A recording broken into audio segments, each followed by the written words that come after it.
Listen to the Vibes. Welcome, everyone, to another episode of Listen to the Vibes. I'm very happy to welcome Eric G here. And he's a life coach and an author. We're going to have a great conversation and get to know him. So, Eric, tell us a little bit more about yourself.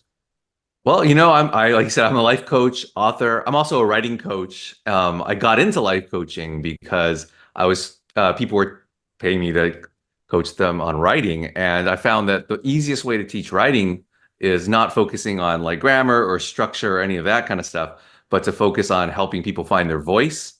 And I don't think you can know your voice if you don't know who you are. So that's where the life coaching came in. And I was able to use like a personality typing methodology that I developed over like a decade, owning my own education company. And then I wrote a book about it. And that's what I use to coach the writing and coach or do life coaching and all that kind of stuff. And it all kind of intermingles and intertwines. But yeah, that's pretty much it. So you said you have a book that's coming out, or you just came out? It was published in April. It is basically a handbook or guidebook rather on all the personality types that I developed, or at least the ideas that I came up with. I didn't develop them.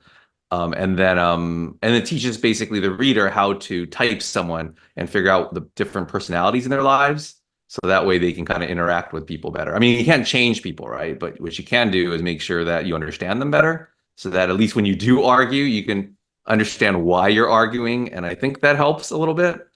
But it's also about yourself, right? And it teaches you that, you can have values that might differ than the people around you.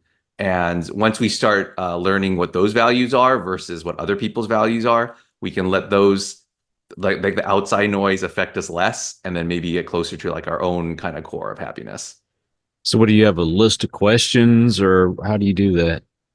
It's actually, a lot of times books do have like a personality test right before. And I'll be honest, I have a personality test on my website because once again, that's great clicks. And also, I developed it and I did a lot of user testing, but I always put the disclaimer that, those tests are like cookie cutter, right? They're created for anybody. And so thus in my book, it's more or less just describing my own typing methodology. Like, figure out if this person is like this because of these anecdotes that I come up with and different like scenarios.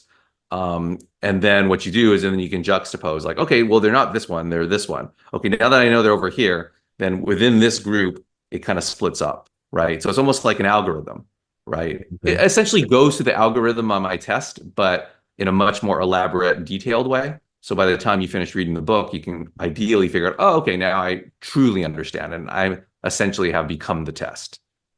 But so what is your exact personality? So this is going to confuse people if I just say I'm a baboon, because I use animal types, right? So like sometimes people get really upset. Like baboon is not the most attractive animal type. So anytime anyone complains about their animal type, like they're like, I don't want to be a beaver. Then I'm like, hey man, I'm a baboon, okay? Like that's not that cool. I get it. Foxes are cool. Like if someone gets a fox, they're just like, yeah, I'm a fox. This is great. But I do use 16 different animal types. And each of those, there's 4 animals within 4 packs of types. So if you're within one pack, then you're going to be similar to people within that pack. And then of course, within that pack, there are going to be differences. And thus you get 4 different animals, 4 times 4, 16, right? So I would be a baboon. And the way I divide that is like, I'm part of the shaman pack, and shamans, their greatest value is self-knowledge and helping people find their own self-knowledge as well. So that makes sense. Life coach, writer, that all kind of fits, right? But other packs have different value systems, right? Like the most common is the gatherer pack, and they make up about half the population, and their value system is safety and security. So generally speaking, that's kind of what we think of when we think of like the values that tend to get impressed upon us as kids, right? You want to like grow up, get good grades, follow the rules in school, get a good job, and then get married, have kids, get a family, get stable, have something that's secure, work the 9 to 5. And that's great. And I think for a lot of people, that works perfectly. But of course, for half the population that doesn't. So I'm there to try to let people know, hey, if you aren't totally into that and you want to be like a firefighter working 24/7, you want to be a craps dealer working the graveyard shift, that's all good too. Like we all have different things that we can love and grow to love. So can you help people develop a different animal? No, a lot of people ask that, right? Because everyone's like, I don't like my animal. I want to can I change? Can I be different? And I'm always like, we don't change, but we grow, right? I don't believe we can. I mean, at least you can change people, but that's generally not going to be very healthy, right? You're basically telling them or forcing them to be something they're not. But what we can do is we can help people grow into better versions of themselves. We can often grow into worse versions of ourselves, so we want to prevent that from happening, right? But I think in general, we don't change what our values are. In a sense, if you find like your personality is changing, I think it's because you're discovering more about yourself, right? And that's kind of cool too. And that's the big emphasis with my book and my work, is that I don't want people thinking like, oh, we're just categorizing people, and then that's what you all are, and you're stuck in, good luck with that. It's more about like understanding that we all have different values, and we might not fully understand the people that are around us. And the more we get to learn about them over time, maybe our perception of them changes. And when we might have thought of them as one personality type, but maybe a few years later, we're like, oh, you know what? No, I think they're more like this. And I think that's pretty cool if we just have this lifelong goal of learning more about people, as we go. So has anyone adapted this philosophy of yours? Well, obviously I coach it to my students. I used to work with Hulu and Disney through a friend of mine. So we did that. We used like it in like she's a product manager. I got to get that right. She's a product manager at Hulu and Disney, and she would use that within her groups, the methodology, to kind of help them understand each other better, especially because they were working from home and kind of, working remotely. So it's a lot harder to understand people when you're not around them. Sometimes it's harder to understand people when you're around them, right? So it's really just for better communication and cooperation in the workspace. But I used to use it with my education company as well. For a decade, we'd have about 1,000 students a year, and I would coach my teachers that worked for me on it. And that way they could understand their own bias, because, teachers tend to fall under one of those categories. You can probably guess, especially elementary school teachers tend to fall under the gatherer category, which is safety and security, right? Which makes sense. And that's perfect sense. If you're a kindergarten teacher, you want to make sure your kids don't die, like that they're like in a really safe space that they can grow and learn kind of like how to live in society. I guess the issue with that, or not an issue, but sometimes it's a problem if teachers get in that mindset, like this is the only way and this is the only value that kids should have or that I should be imparting, which is going to be a problem if you get someone like, I call them hunters. So that's another pack. They're the hunter pack, and they're about a third of the population, and they value excitement, like visceral excitement. So if you get someone who values safety and security over here and someone who values excitement over here, that's almost an automatic clash, right? It's like the person who's like, why do you want to go on the roller coaster? It makes me unsafe. And the other person's like, yeah, that's exactly why I like it. I like getting thrown around, So yeah, I've used it in that. To answer that in a very long way, yeah, I used to use it a lot in my education company. I'm going to ask you something I've never asked anyone, but what did you want to be when you were growing up? A paleontologist. Oh, okay. I wanted to be a paleontologist because I thought, of course, I was a kid and almost all kids love dinosaurs, right? I love dinosaurs. I still remember my favorite dinosaur is the Stegosaurus, which was apparently the dumbest one. So I don't know what that says about me. Apparently, it had the brain the size of like a walnut or something and obviously it was huge. But yeah, I wanted to be a paleontologist, and then I realized, that dinosaurs actually aren't living right now. Being a paleontologist doesn't mean you're going to be hanging out with dinosaurs, right? So it's just a lot of digging. And I was like, oh, okay, no. I think I'm going to do something else. Yeah, and then funny enough, I ended up wanting to be a pediatrician because, and I think, the moment you tell your parents that, generally, if someone says, oh, I want to be a doctor, if your kid says you want to be a doctor, generally parents are like, yes, that's great, that's fantastic, but then what I discovered, growing up, was that I actually just wanted to help people. And especially kids, because I think I love that idea of helping people when they're young, because you can see the growth. And eventually I ended up doing what I do now, which is essentially helping kids grow up ideally into better versions of themselves. So did you actively search for doing something like that, or did you kind of fall into it? Oh, I definitely fell into it. Well, it's one of those things where you discover it by, I don't want to say accident, by doing the things that you think are fun, but you don't take them seriously. Like they're not work.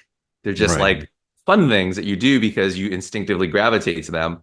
And then you realize, oh, wait a minute, I guess this can be a job. Like even since I was a kid, I was a Boy Scout, and as a Boy Scout, you work with kids. Obviously, I was a kid, and then I became an assistant scoutmaster, and I felt like a lot of my time was spent, working with. We had a huge troop. We had about like 60 or 70 boys, so like it's a lot of like teaching boys how to like find themselves during adolescence, which is everyone knows that's a tough time. Teaching them how to lead, and being in groups, working together. And I just realized after a while, I'm like, oh, this is actually what I'm pretty good at, and I like to do this, and I think I come to it naturally. Because at that point, I wanted to be a screenwriter, and that's what I studied in school. And so, yeah, I'm going all over the place, I know, but like I've been like I was a radio show co-host back in the aughts when podcasts weren't around, and then I eventually just like decided to start my own education company, and that's where it all began, and that's when I really started to go into it. It sounded like you were almost destined to be into education. I mean, I don't know. It's the funny thing is I talk to people now and they're shocked because of the things I'll say. I'm very unorthodox. So I remember I had a student where I told, like, I think she said, came up to me one time and said, oh, I got in trouble today. And I'm like, what did you do? And she's like, I punched a boy.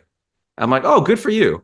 And I think she was shocked, but in a good way, because I think she was pleasantly surprised. Because I think when you tell an adult, oh, I punched another kid, their natural instinct is like, you shouldn't have done that.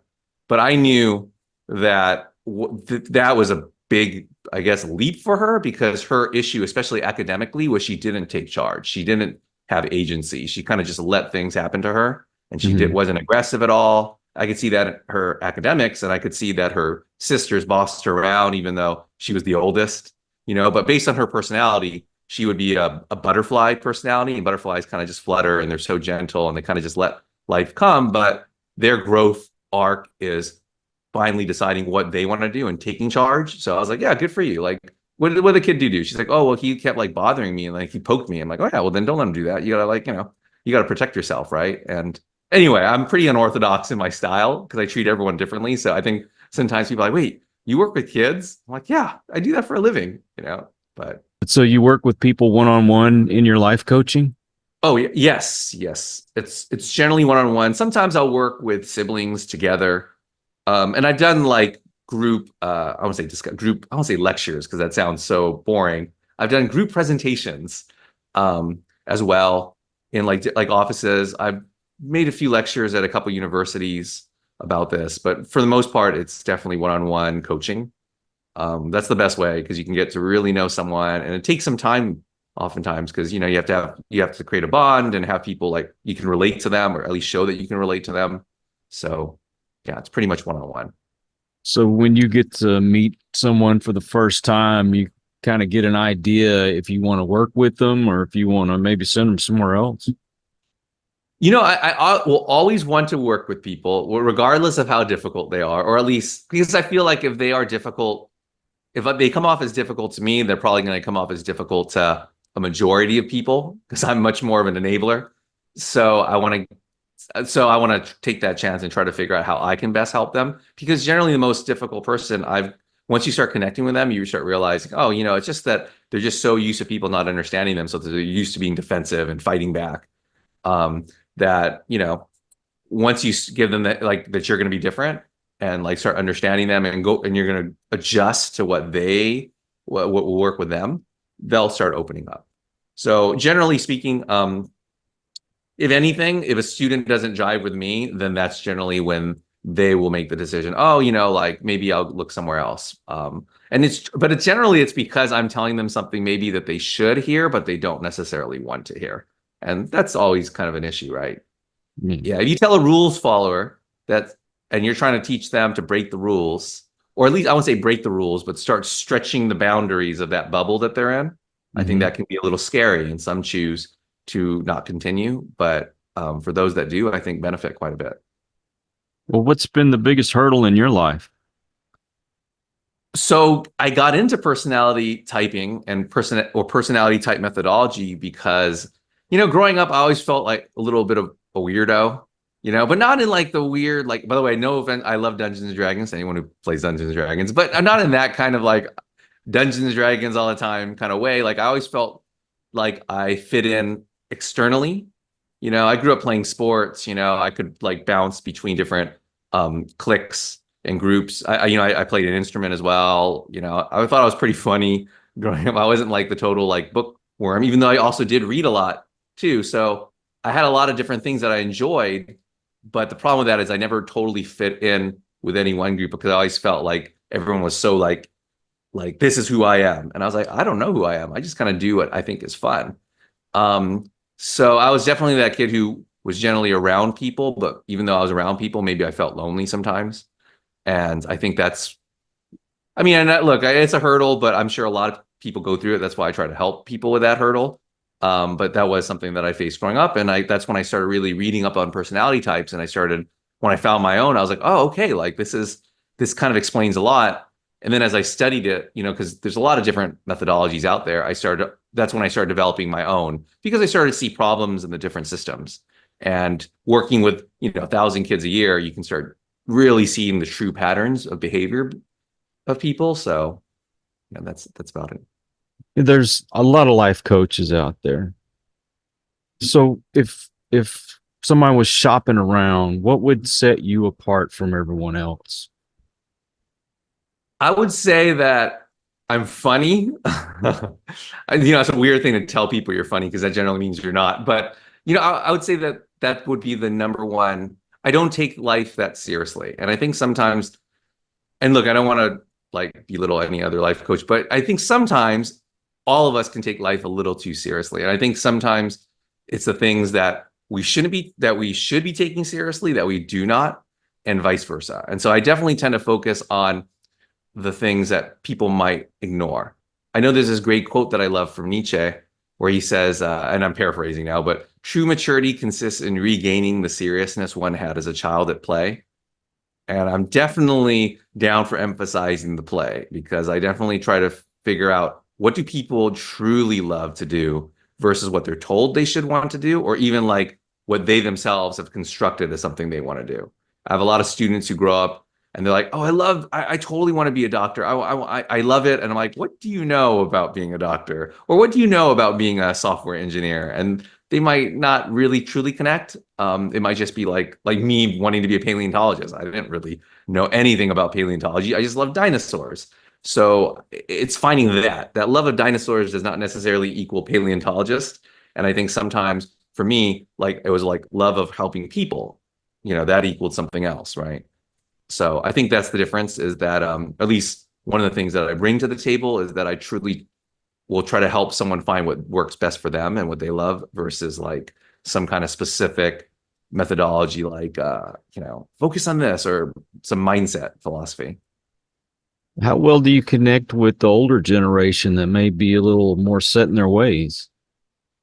I find, it's different though, right? Because so I used to work when I graduated college, the first job I had was a starter at a golf course.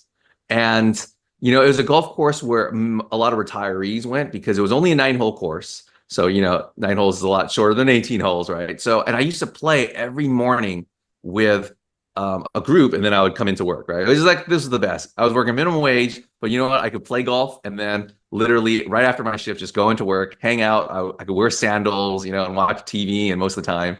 And it was great fun. But anyway, I interacted with a lot of people 60 years or older. And what I found was everyone's different, right? Like you do have that kind of set, like what do they say, the old man on the lawn who's like, get off my lawn. I mean, I think we have that mindset that older generations are like that. But no, like they're so great because they would say the same things. Like some would tell me, hey, I got married. Don't ever get married. Let me tell you why. Like they'd be very open with sharing. I think because at the time I was young and they saw that, oh, they really liked playing me. I had this like young energy, right? And like, oh, we're gonna like, but not talk down to me. They always just were like talking to me like as a peer, which I really enjoyed. And he just told me stories about their life. And I found that, yeah, different generations do have the same different personalities. I've had many older men tell me, don't get married, it sucks, like in genuine, like, well, they don't say, they say it as a joke, but they actually genuinely will. It's like, you know what, like, you do want to consider, because it can be a wear and tear on you. And others, of course, will like be the opposite, right? So I think in general, I find the older generations just as opened up as the young generations when you get to know them. And I can connect with them just as easily, I think. So yeah, I haven't seen much of a difference. Mm. Now, did I read correctly? You're into 80s and 90s culture? Yes, I'm a child of the 80s. I'm a Gen Xer. And so yeah, I love it. The 80s. Even though I would say that if I had a preference, I think the 90s, when it comes to music and movies and culture, like I think that's my wheelhouse right there in terms of preference. But Are you an I don't know, how about you? expert? I mean, I hate to say I'm an expert in anything, because that seems kind of presumptuous and a little pretentious, but I'll say I know quite a bit about the 80s and the 90s. Thought you'd be that friend I could phone if I was stuck on a question, on Who Wants to Be a Millionaire. Oh yeah, for sure. If you got a question about some like 80s, 90s action schlock film that stars like JCVD or Steven Seagal, I got you. Steven Seagal is my favorite actor growing up. And I know that's really embarrassing to say as someone who actually studied screenwriting eventually. He was my favorite actor as a kid. I remember every single movie of his, at least the first like 5 that he did, like that were actually like movies and not direct to video. But Yeah, I'm not too crazy about his stuff that's came out in the last couple of decades, but 80s, 90s kind of stuff, not too bad.